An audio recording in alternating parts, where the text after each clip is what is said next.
নমস্কার বন্ধুরা, তোমাদের সকলকে জানাই আমার ছোট্ট ইউটিউব চ্যানেল প্রভা একাডেমিতে স্বাগত। এই চ্যানেলের মাধ্যমে পশ্চিমবঙ্গ সহ ভারতের বিভিন্ন চাকরি সংক্রান্ত তথ্য দেওয়া হয়। তো আজকে মেনলি দুটো চাকরির খবর নিয়ে এসেছি। একটা হচ্ছে জুট কর্পোরেশন অফ ইন্ডিয়ার পক্ষ থেকে দারুণ একটি বিজ্ঞপ্তি প্রকাশিত হয়েছে সেই সংক্রান্ত, আর দ্বিতীয়টি হচ্ছে কিছুদিন আগে পশ্চিমবঙ্গ মাদ্রাসা সার্ভিস কমিশনের পক্ষ থেকে গ্রুপ ডির লিখিত পরীক্ষাটা কিন্তু ফাইনাল নেওয়া হয়েছিল 1 সেপ্টেম্বর তারিখে। সেটা কিন্তু রেজাল্ট পাবলিশ করা হয়েছে। তো চলো ভিডিওটা শুরু করছি, ঠিক আছে। প্রথমে জুট কর্পোরেশন অফ ইন্ডিয়ার যে খবরটা আছে সেটা দিচ্ছি, ঠিক আছে। কবে থেকে তোমরা আবেদন করতে পারবে, কোথা থেকে ফুল নোটিফিকেশনটা ডাউনলোড করতে হবে, সবকিছু বিস্তারিত আলোচনা করছি, ঠিক আছে। তো দেখো, প্রথমেই দেওয়া হয়েছে যে কোথা থেকে নোটিফিকেশনটা রিলিজ হয়েছে। জেসিআই অর্থাৎ jute corporation of India, the jute corporation of India limited, a government of Indian enterprise. এটা সরকারি বিজ্ঞপ্তি, ঠিক আছে। এখানে হচ্ছে হেড অফিসের অ্যাড্রেস দেওয়া হয়েছে পার্সন ভবন, 3rd and 4th floor, action area, Newtown, West Bengal, 700-156, ঠিক আছে। কবে থেকে তোমরা আবেদন করতে পারবে, কোন কোন পোস্টে আবেদন করতে পারবে, কি কি কতটা বয়স হতে হবে, সবকিছু বিস্তারিত আলোচনা করছি। আর কতগুলো করে ভ্যাকেন্সি রিলিজ করেছে। প্রথমে যেটা হচ্ছে সেটা হচ্ছে অ্যাকাউন্টেন্ট, ঠিক আছে।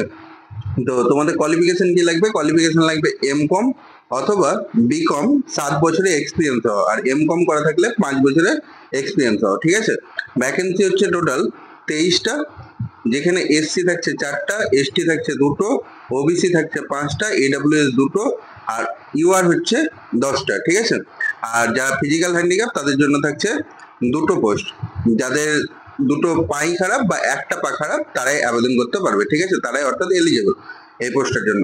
সেকেন্ড যে পোস্টটা হচ্ছে সেটা হচ্ছে জুনিয়র অ্যাসিস্ট্যান্ট। বেতন হচ্ছে গ্রেড পে হচ্ছে 21,500 থেকে 86,000 টাকা, ঠিক আছে। যে কোনো শাখায় যদি তোমরা গ্র্যাজুয়েশন করে থাকো আর কম্পিউটারে এমএস ওয়ার্ড আর এক্সেলের যদি এক্সপিরিয়েন্স থাকে, তোমাদের কিন্তু এখানে টাইপিং স্পিড টেস্ট করা হবে 40 ওয়ার্ড পার মিনিট হিসেবে, ঠিক আছে।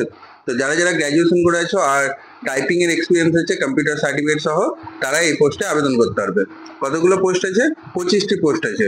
এসসি থেকে হচ্ছে 4টি, এসটি থেকে 2টো, ওবিসি থেকে 6টা, ইডব্লিউএস থেকে 2টো, আর ইউআর থেকে 11টা। সেম, যদি একটা পা অথবা একটা আর্ম মানে অর্থাৎ হাত বা পা, যে কোনো যদি একটা করে খারাপ থাকে তাহলে কিন্তু তোমরা এই পোস্টে আবেদন করতে পারবে। এখানেও 2টো পোস্ট আছে। 3 নম্বর যে পোস্টটা হচ্ছে সেটা হচ্ছে জুনিয়র ইন্সপেক্টর, ঠিক আছে। এখানেও তোমাদের গ্রেড পে সেম 21,500 থেকে 86,500 টাকা। কি কোয়ালিফিকেশন থাকতে হবে? শুধুমাত্র যদি 12 পাস করে থাকো, মিনিমাম 3 বছরের এক্সপিরিয়েন্স সহ, তাহলে কিন্তু তোমরা কি কি বিষয়ে এক্সপিরিয়েন্স থাকতে হবে? পারচেস অর সেল অফ র জুট, অর্থাৎ যেটা পাট, একদম খাঁটি পাট, যেটা তোমাদের থেকে গ্রামগঞ্জ থেকে করা হয়, জোগাড় করা হয়, সেখানে যদি এক্সপিরিয়েন্স থাকে পারচেস করা অথবা সেল করা, তাহলে কিন্তু তোমরা আবেদন করতে পারবে। কতগুলো পোস্ট আছে? 42টি পোস্ট আছে, যেখানে এসসি থেকে থাকছে 7টা, এসটি থেকে 4টা, ওবিসি থেকে 10টা, এইডব্লিউএস থেকে 4টা, আর ইউআর থেকে 17টা, ঠিক আছে। এখানে কিন্তু কোনো ফিজিক্যাল হ্যান্ডিক্যাপের কোনো পোস্ট নেই। এবার চলে আসো তোমাদের বয়স কত হতে হবে, ঠিক আছে। তো দেখো, যারা জেনারেল ক্যাটাগরি আছো তাদের বয়স হতে হবে 30 বছর, এটা ম্যাক্সিমাম এজ, আর মিনিমাম এজ 18 বছর, ঠিক আছে। 1/9/2024 অনুযায়ী তোমাদের বয়সটা ক্যালকুলেট করা হবে, ঠিক আছে। যারা ওবিসি আছো তারা 3 বছরের ছাড় পাবে, যারা এসসি আছো তারা 5 বছরের, যারা ফিজিক্যাল হ্যান্ডিক্যাপ আছো তারা 10 বছরের, আর যারা ফিজিক্যাল হ্যান্ডিক্যাপ ও এসসি আছো তারা 15 বছরের, ফিজিক্যাল হ্যান্ডিক্যাপ ওবিসি থাকলে 13 বছরের, আর এক্স সার্ভিসম্যান যারা আছো তাদের হচ্ছে ফোর্সের গাইডলাইন অনুযায়ী যতটা ছাড়া বয়স ছাড়া হয়েছে সেই অনুযায়ী তোমরা ছাড় পাবে, ঠিক আছে। 56 বছর পর্যন্ত ম্যাক্সিমাম কিন্তু তোমরা করতে পারবে, অ্যাপ্লাই করতে পারবে, ঠিক আছে। এবার চলে আসো যে কিভাবে তোমাদের সিলেকশনটা হবে, ঠিক আছে। প্রত্যেকটা পোস্টের জন্য সিলেকশন প্রসেস আলাদা আলাদা। তো এখানে দেখে নাও, প্রথমে যেটা হচ্ছে সিলেকশন প্রসেস, সেটা হচ্ছে অ্যাকাউন্টেন্ট পদের ক্ষেত্রে প্রথমে সিবিটি, তারপর হবে ডকুমেন্ট ভেরিফিকেশন, লাস্টে হবে ফাইনাল মেরিট লিস্ট, ঠিক আছে। তারপর তোমাদের কিন্তু জয়েনিং হয়ে যাবে। এখানে তেমন কিছু বলা নেই, প্রত্যেকটা পোস্টের ক্ষেত্রে সেম প্রসেস আছে। শুধুমাত্র জুনিয়র অ্যাসিস্ট্যান্ট যেখানে আছে সেখানে কিন্তু টাইপিং টেস্টটা অবশ্যই লাগবে 40 ওয়ার্ড পার মিনিট, ঠিক আছে। বাকি প্রত্যেকটাতে সেম। সিবিটি দিতে হবে, তারপর ডকুমেন্ট ভেরিফিকেশন হবে, তারপর তোমাদের কিন্তু ফাইনাল মেরিট লিস্ট হবে। এবার কিভাবে আবেদন করবে? আবেদন করার জন্য ওয়েবসাইট দেওয়া হয়েছে এখানে, সেই ওয়েবসাইটে গিয়ে তোমরা কিন্তু সরাসরি আবেদন করতে পারবে। দেখে নাও ওয়েবসাইটটা হচ্ছে www.jute অর্থাৎ জুট corp.in, ঠিক আছে? এই ওয়েবসাইটে গিয়ে আমি ডেসক্রিপশন বক্সে ওয়েবসাইটটা দিয়ে দেবো, তোমরা ওয়েবসাইটে গিয়ে সরাসরি কিন্তু আবেদন করতে পারবে। তেমন কিছু এখানে আর বলা নেই। তো চলো আজকে যে দ্বিতীয় এটা আছে, ইনফরমেশনটা আছে, সেটা দেওয়ার চেষ্টা করি।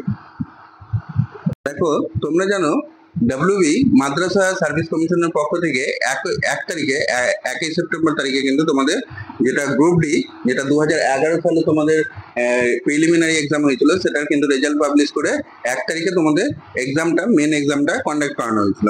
তো সেটারই রেজাল্ট পাবলিশ করা হয়ে গিয়েছে। এখানে দেখো প্রত্যেকটা ডিস্ট্রিক্ট ওয়াইজ নাম দেওয়া হয়েছে, কোন পোস্টে তোমরা এলিজিবল হয়েছে সেটা দেওয়া হয়েছে, রেজিস্ট্রেশন নাম্বার দেওয়া হয়েছে, সাথে নাম দেওয়া হয়েছে, কোন মিডিয়াম থেকে তোমরা চাকরিটা পেয়েছো সেটা দেওয়া হয়েছে, জেন্ডার দেওয়া হয়েছে, আর কোন ক্যাটাগরিতে তোমরা প্যানেলে সিলেকশন হয়েছে সেটা দেওয়া হয়েছে, ঠিক আছে?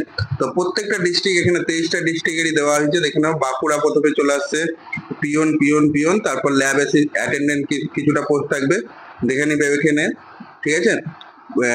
ফুল নোটিফিকেশনটা আমি তোমাদের ডেসক্রিপশন বক্সে দিয়ে দিচ্ছি, পিডিএফটা, সেখান থেকে পিডিএফটা ডাউনলোড করে তোমরা কিন্তু নাম, নিজের নাম যাদের নাম আছে মিলিয়ে দেখে নিতে পারো, ঠিক আছে?